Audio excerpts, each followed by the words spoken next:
It wasn't supposed to happen that night.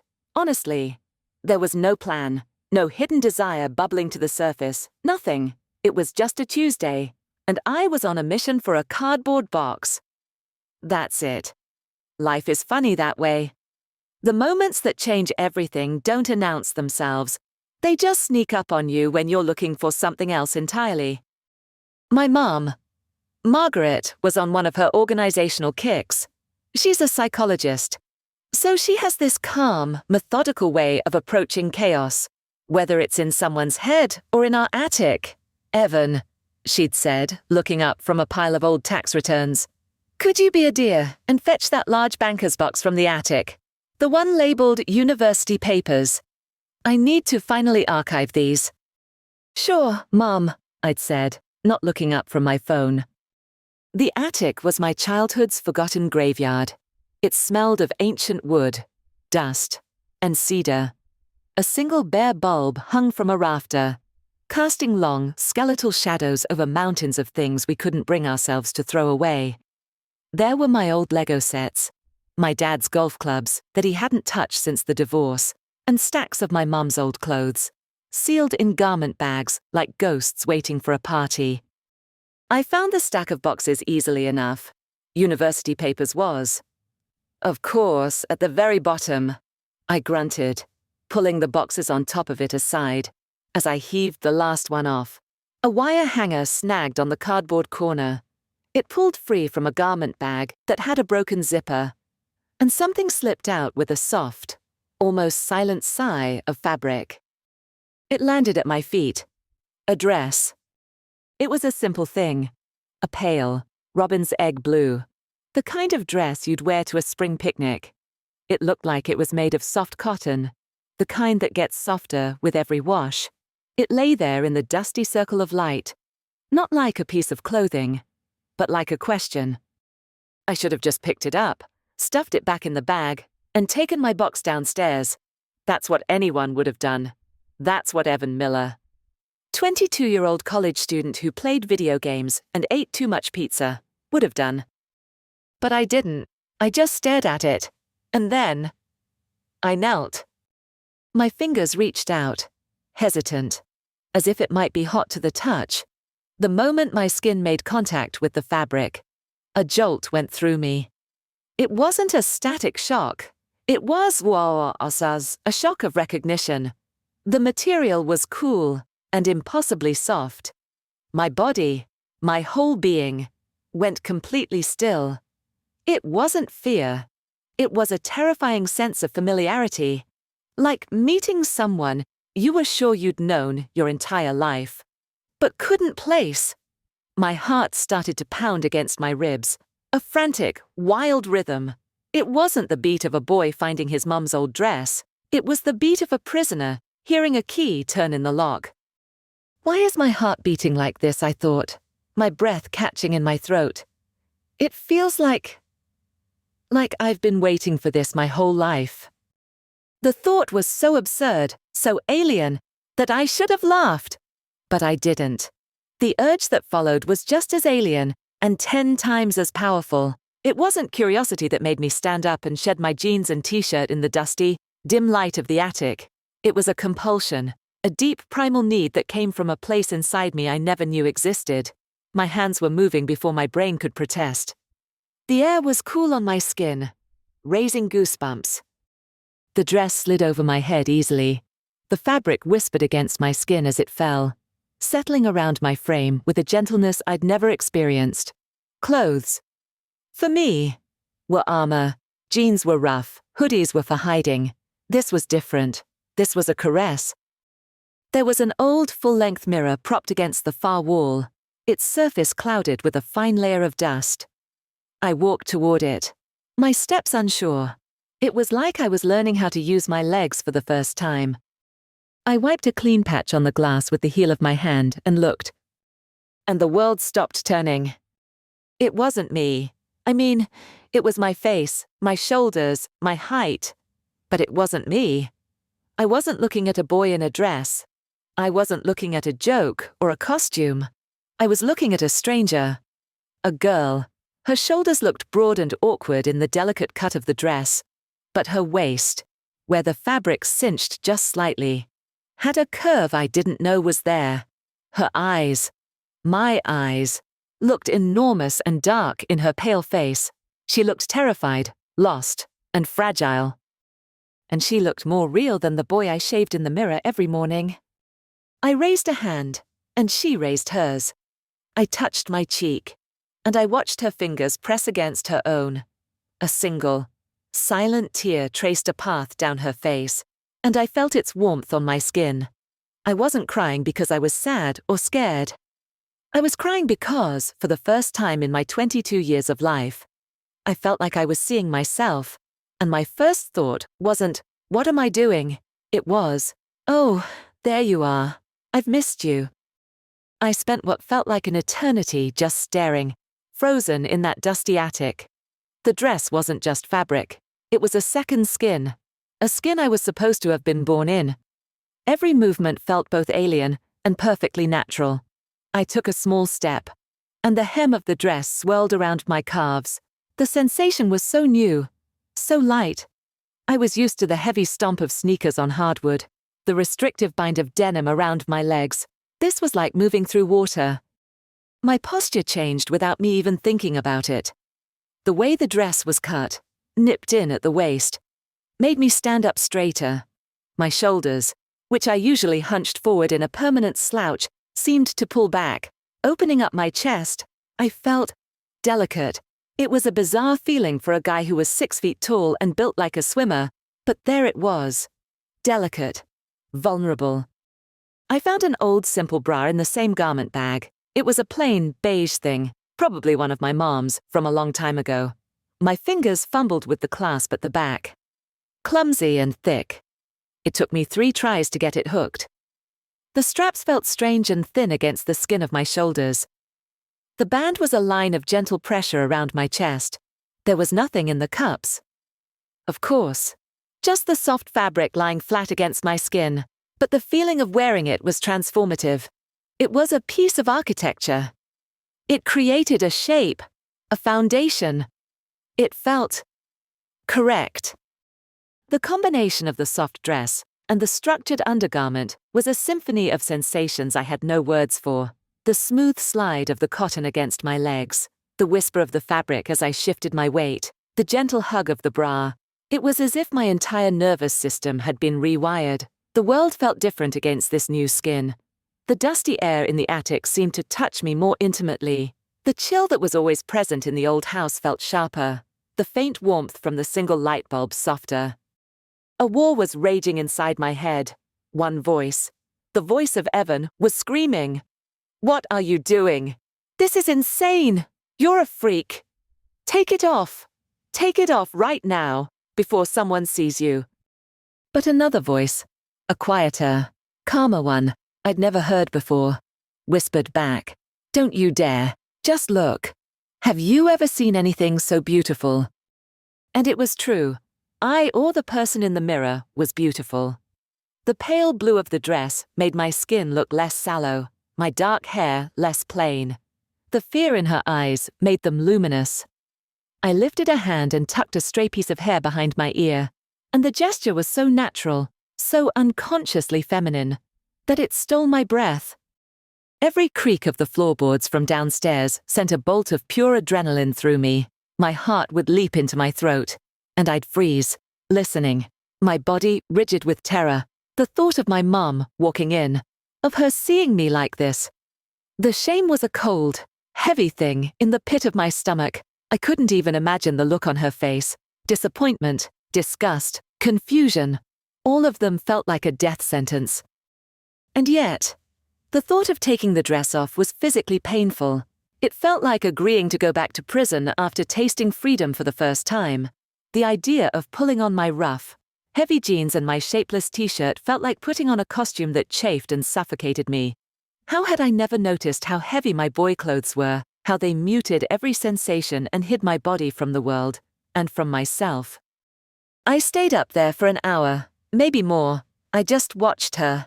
I watched the girl in the mirror as she turned slowly, as she took a few hesitant steps, as she hugged her arms around herself, feeling the strange and wonderful texture of the fabric. It was a silent conversation between two people who had been separated at birth, finally reunited. And in the dusty silence of that forgotten room, under the lonely gaze of a single bare bulb, I felt more myself than I ever had in my entire life. The cardboard box I'd come for sat in the corner, completely forgotten. I had found something else entirely. I had found a possibility. And I knew, with a certainty that was as terrifying as it was thrilling, that nothing would ever be the same again. I finally forced myself to change back, my movements slow and reluctant. Peeling the dress off felt like a betrayal. As I pulled my t-shirt over my head, the rough cotton felt like sandpaper. My jeans were heavy and stiff. I was back in my uniform, back in my disguise. I looked in the mirror one last time before I left, at the boy with the haunted eyes staring back at me. He looked like a stranger now. I grabbed the box, my hands shaking slightly, and headed downstairs. "There you are," my mum said, not looking up from her papers. "What took you so long?" "Just had trouble finding it." I mumbled. The lie felt thick and clumsy in my mouth. My whole body felt like a lie. That night, I lay in bed, unable to sleep. I could still feel the phantom sensation of the dress against my skin, the ghost of its whisper as I moved. I had spent 22 years as Evan Miller, and in the space of a single hour, in the privacy of a dusty attic, I had discovered that Evan Miller might not be the whole story.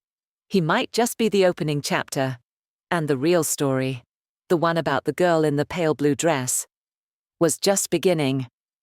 The fear was immense, a vast dark ocean. But for the first time, there was something else floating in that ocean, a tiny, fragile, but impossibly bright flicker of hope. The week that followed was a strange, silent torture. I went through the motions of being Evan. I went to my classes. I hung out with my friends. I grunted appropriate responses to my mom. But I felt like a ghost haunting someone else's life. Everything felt wrong. My clothes felt like they were made of lead.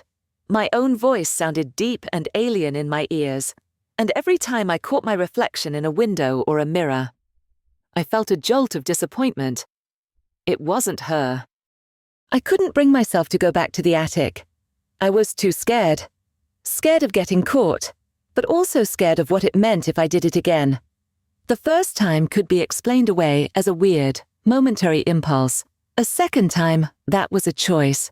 That was admitting something to myself that I wasn't ready to face. But the memory of the girl in the mirror wouldn't leave me alone. She was there when I closed my eyes at night. I saw her in my dreams. She was a constant, silent presence, a reminder of that hour when I had felt, for the first time, a sense of peace. The breaking point came on a Saturday afternoon. My mum was out for a few hours at a conference. The house was empty and quiet. The silence was deafening. I found myself standing at the bottom of the attic stairs, my hand on the pull cord, my heart hammering against my ribs. "Don't do it!" the voice of Evan pleaded. "Just walk away. Forget about it." But I couldn't. I pulled the cord, and the stairs unfolded with a familiar groan. This time felt different, more deliberate. I wasn't just satisfying a random compulsion. I was answering a call. I went straight to the garment bag and pulled out the blue dress. It felt like greeting an old friend. My hands didn't shake as I changed. My movements were sure. As I slipped the dress on, a wave of relief washed over me so powerful it made my knees weak. It was like taking a deep breath after being underwater for too long. I stood in front of the dusty mirror again, and there she was. She looked less scared this time. There was a quiet curiosity in her eyes. I stayed there for, I don't know how long. Just being. Just existing in this skin that felt more real than my own. I was so lost in the reflection, so engrossed in the simple act of being, that I didn't hear the car pull into the driveway. I didn't hear the front door open and close. I didn't hear the soft footsteps on the attic stairs until it was too late. The floorboard at the top of the stairs creaked. My head snapped toward the sound. And there was my mother. She was standing there, holding a bag of groceries, her car keys still dangling from her finger. Her face was a blank mask. We just stared at each other for a long, silent moment. The entire universe seemed to shrink down to the space between us. My blood ran cold. This was it. This was the moment I had been dreading. My mind raced, trying to find an explanation, a lie, anything. It's for a dare. It's for a costume party. It's a joke. But my throat was tight with terror, and no words would come out. I just stood there, frozen, a deer in the headlights, a boy in his mother's dress. She didn't scream. She didn't gasp. She didn't even look shocked. Not really. Her eyes, the eyes of a therapist trained to observe the smallest details of human behavior, simply took me in. She looked at the dress, at my posture, at the terrified expression on my face. The silence stretched on, thick and heavy. I braced myself for the explosion, for the anger, for the disgust. But when she finally spoke, her voice was quiet. It wasn't accusatory. It was observational.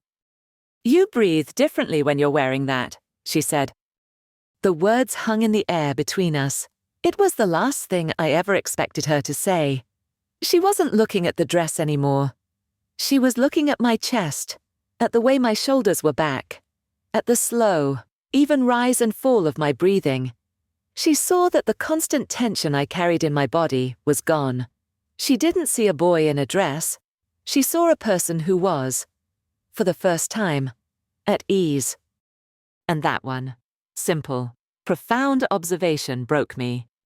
It was like a dam bursting. A sob tore its way out of my throat. A raw, ragged sound that I didn't recognize as my own. The carefully constructed walls I had built around myself my entire life crumbled into dust. The tears came, hot and ice, and I couldn't stop them. I collapsed onto an old trunk, burying my face in my hands, the soft cotton of the dress bunching up around me. I wept for the little boy who never felt right in his own skin. I wept for the teenager who hated his changing body, the deepening voice, the hair on his chest. I wept for all the years of feeling disconnected, of looking in the mirror and seeing a stranger, and through the storm of sobs, the words started to spill out, disorganized and desperate. "I hate it," I choked out, the words muffled by my hands. "I hate this body. It feels like a costume. It's wrong. But when I look in the mirror, when I'm wearing this, I see me, Mom. For the first time, I actually see myself, and I don't know what that means, and I'm so scared." My mom put her grocery bag down and came to sit beside me on the trunk. She didn't try to hug me or shush me. She just sat there, a solid, calming presence in the whirlwind of my emotional collapse. She let me cry until the sobs subsided into shaky, gasping breaths. She didn't try to define what was happening. She didn't pull out a psychology textbook and give me a label. She just listened. When I finally quieted down, my face blotchy and my whole body trembling, she just rested a hand gently on my back. "Okay," she said softly. Her voice was steady. A lighthouse in my storm. "Okay. Evan, we don't have to have all the answers right now. We just have to sit with this. You don't have to figure it all out today." She didn't ask me to take the dress off. She didn't tell me it was wrong or a phase. She gave me the greatest gift she possibly could have in that moment. She gave me permission to feel what I was feeling, permission to be who I was in that attic, and permission to not have a name for it yet. She let me define myself in that dusty, shadow-filled room, surrounded by the ghosts of our family's past. My mother didn't see a problem to be solved. She just saw her child, and for the first time, I felt like, maybe, just maybe, I was worth seeing. A few days passed in a strange, quiet truce with myself. The conversation in the attic, or rather, my breakdown and my mom's quiet acceptance, had changed the air in the house. It was like a long-held tension had been released. We didn't talk about it directly, but something had shifted. I wasn't hiding a shameful secret anymore. I was holding a fragile, unnamed truth, and my mum was holding it with me. One evening, she knocked on my bedroom door. I was just mindlessly scrolling through my phone, trying to distract myself from the constant hum of questions in my mind. "Evan," she said. Peeking in, I was cleaning out the bathroom vanity. "Found this old makeup bag. I don't use any of it anymore." She held up a small, zippered pouch. It was nothing fancy, just a simple canvas bag. She stepped into the room and set it on my desk. I thought you might be curious about this too," she said gently. It wasn't a push. It was an invitation. My heart did a little flutter kick in my chest. Makeup. It was a world I knew nothing about. A world that had always seemed like a foreign country. But the girl in the mirror, she would know about makeup.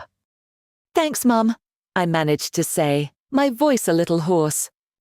She just smiled, a small warm smile, and left, closing the door softly behind her. The bag sat on my desk for an hour, a silent challenge. Finally, I couldn't stand it anymore. I took it into my attached bathroom and locked the door, my hands feeling clammy. I unzipped the bag. Inside was a collection of tubes, compacts, and brushes. It smelled faintly of powder and old perfume. It was a box of secrets. I pulled out a tube of liquid foundation.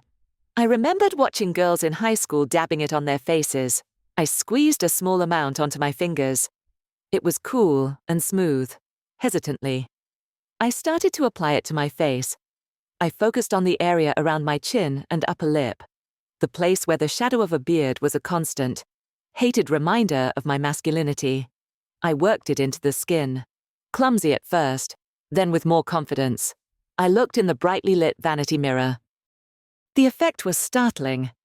My skin, which always had a bit of redness and unevenness, was now a smooth, even canvas. The faint darkness on my upper lip was gone. I touched my cheek. It felt blank, like a new page, waiting to be written on. Next, I found an eyelash curler. It looked like a miniature medieval torture device.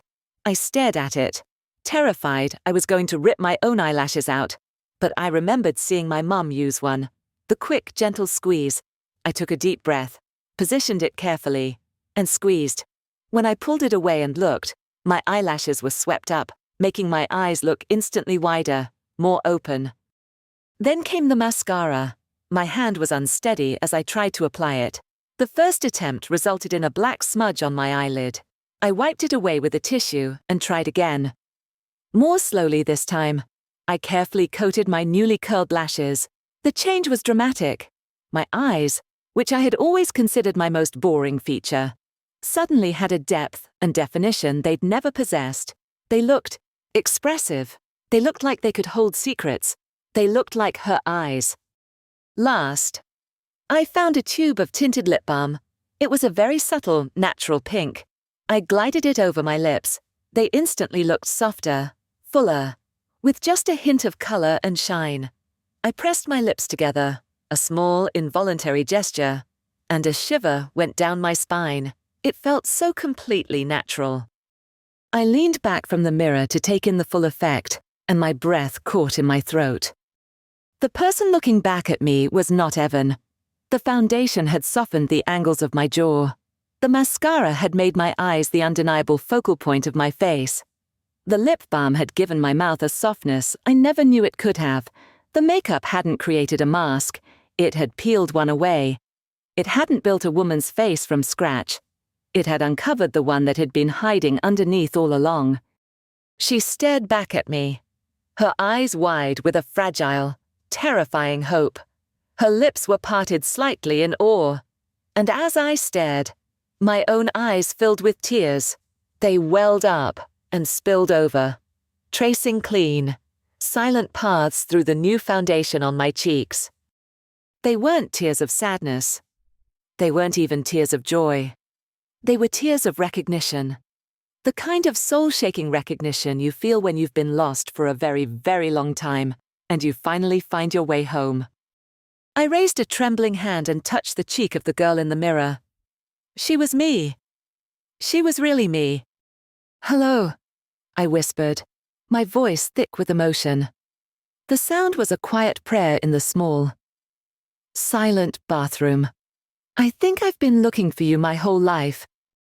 And for the first time, when the girl in the mirror blinked, the tears fell from her eyes. Too. She wasn't just a reflection anymore. She was real. That night was a turning point.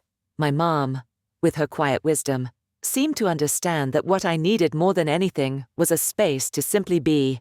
So, the following Friday, she declared a girls' night in.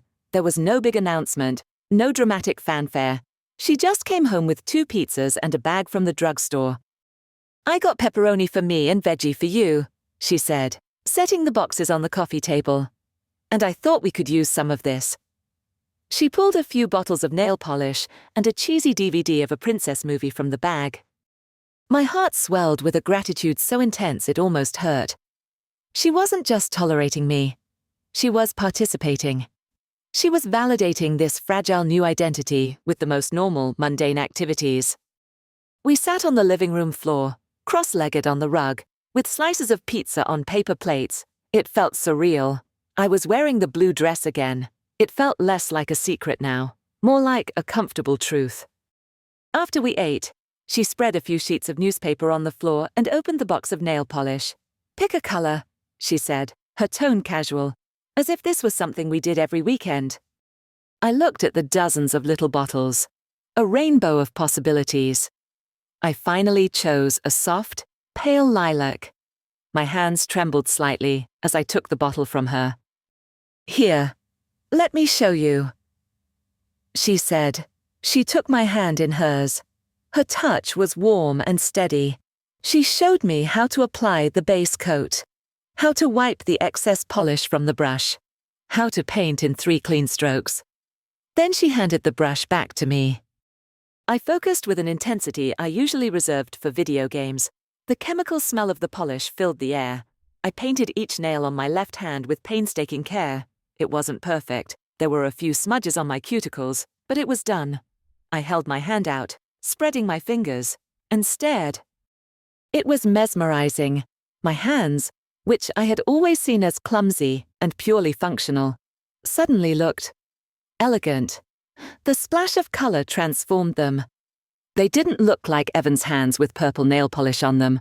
They looked like a woman's hands. The simple act made my fingers seem longer, more slender. It was another small piece of the puzzle clicking into place. While our nails dried, she put the movie in. It was Cinderella, the animated Disney classic. As the movie played, I let myself sink into it in a way I never had before. I didn't see it through the cynical eyes of a college student. I saw it through the wide, hopeful eyes of the girl sitting on the floor in a pale blue dress. About halfway through the movie, my mom turned to me. "She's your favorite, right, Cinderella?" she asked, gesturing to the screen. I just nodded, my throat suddenly tight. It was the first time she had used that pronoun for me. It hung in the air for a second, shimmering. I waited for it to feel strange or wrong, but it didn't. It landed in my soul like a piece of music I had been waiting my whole life to hear. It felt like coming home. A few minutes later, she asked, "Can you pass me a napkin?" "Hon?" I handed one to her. She dabbed her mouth and then looked at me, a gentle smile on her face. "Thanks." I think she needed one too. There it was again. She, referring to me. A wave of warmth spread through my chest, the tension I perpetually carried in my shoulders. A tightness I had grown so used to I barely noticed it anymore, just melted away. My whole body relaxed into the carpet. When I spoke, answering some question she asked about the movie, my voice came out softer, a little higher in pitch than usual. I wasn't forcing it. It just happened. It was as if my body, given permission to exist in this new way, was instinctively recalibrating. I wasn't trying to be a girl. I was simply being one. and my body was starting to follow suit. We finished the movie, cleaned up the pizza boxes, and sat in comfortable silence for a while, wiggling our freshly painted toes. The night hadn't been about a dramatic transformation. It had been about small, quiet acts of affirmation. Pizza, nail polish, a movie, the right pronoun. It was about creating a safe space where I didn't have to pretend, where I didn't have to be Evan. In that living room, bathed in the soft glow of the television, I wasn't a boy in a dress. I was just a girl having a movie night. With her mom. And it was the most real, the most profoundly normal I had ever felt. It was permission to exist, and I was breathing the free air for the very first time. The weeks that followed were a quiet period of exploration, all within the safe walls of our home. I tried on more of my mum's old clothes. I watched makeup tutorials online for hours, practicing with the small collection from her old bag until I could apply eyeliner with a reasonably steady hand. With each small act, the girl in the mirror became less of a stranger and more of a familiar friend. My mama and I settled on a name for her. For me, Elena. It felt right. It felt like mine. But the house was a bubble, and I knew I couldn't stay inside it forever. The thought of going out into the world as Eleanor was paralyzing. In our living room, I was myself. Out there, I would be a spectacle, a target for stares and whispers, and worse. You don't have to do anything you're not ready for, my mum told me, sensing my anxiety. But I knew I had to. I couldn't live my real life only after the sun went down. The desire to be seen, to be acknowledged as the person I was finally starting to understand, was becoming stronger than the fear. We planned it like a military operation. We chose a coffee shop in a town 30 minutes away, where no one would know me. We picked out an outfit that was designed to be as unnoticeable as possible, a simple, dark blue A-line skirt that fell to my knees, a plain cream-colored blouse, and a pair of flat